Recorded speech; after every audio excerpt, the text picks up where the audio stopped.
Dear friends, అందరికీ నమస్కారం. American tariff గురించి నేను ఇంతకుముందే చెప్పిన వాళ్ళు ఇదే టారిఫ్స్ 40 సంవత్సరాల కిందట విధించినుంటే ప్రపంచ దేశాలు కూడా ఎంత అమెరికాకి ఎంత ఎగుమతి చేయాలో ఎంత చేయకూడదు అనేది అప్పుడు ఆలోచించుకుంటుండే. ప్రపంచ దేశాలు కూడా అప్పుడు అమెరికా కూడా లాభంలో ఉంటుండే. అక్కడ పిల్లలకు స్కిల్స్ పవర్స్ అనేటివి వస్తుండే వాళ్ళకు. వీళ్ళు అప్పుడే ఆపిన ఉంటే చాలా బాగుంటుండే. ఇప్పుడు టారిఫ్స్ విధించడం వల్ల నష్టపోతున్నది ఈరోజు అమెరికన్స్.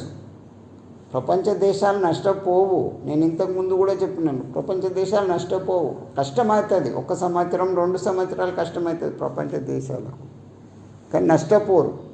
పూర్తిగా నష్టపోయేది ఈరోజు అమెరికా నష్టపోతుంది.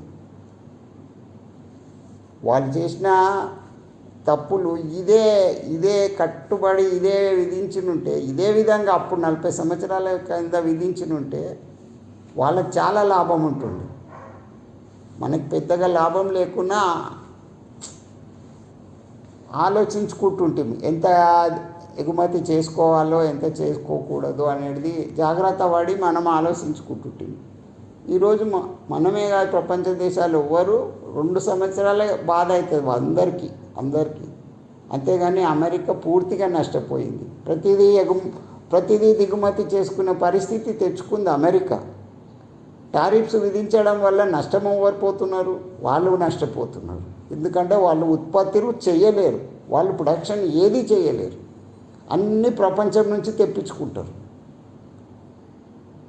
ఏ దానికి సంబంధించింది ప్రతి దానికి వాళ్ళకు అవసరము దిగుమతులు. ఆ దిగుమతుల మీద టారిఫ్స్ విధిస్తే నష్టపోతుంది ఎవరు? అమెరికన్ ప్రజలు నష్టపోతారు. ఈరోజు అదే జరుగుతున్నది అమెరికన్స్కు.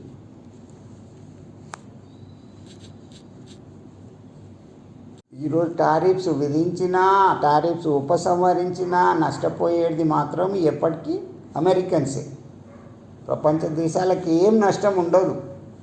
ఇప్పుడు వాళ్ళు టారిఫ్స్ ఉపసంహరించుకున్నా నష్టపోయేది కూడా వాళ్ళే, టారిఫ్స్ విధించినా నష్టపోయేది వాళ్ళే. వాళ్ళ పరిస్థితి వాళ్ళ చేతులతో చేసుకున్నారు. ఈరోజు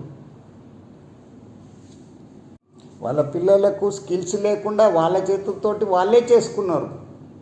ఇప్పుడు కొత్తగా ఆ పిల్లలకు స్కిల్స్ రావాలి అంటే ఇంకా ఇంపాసిబుల్. వాళ్ళు ఎప్పటికీ ప్రపంచం మీద ఆధారపడాల్సిందే వాళ్ళు.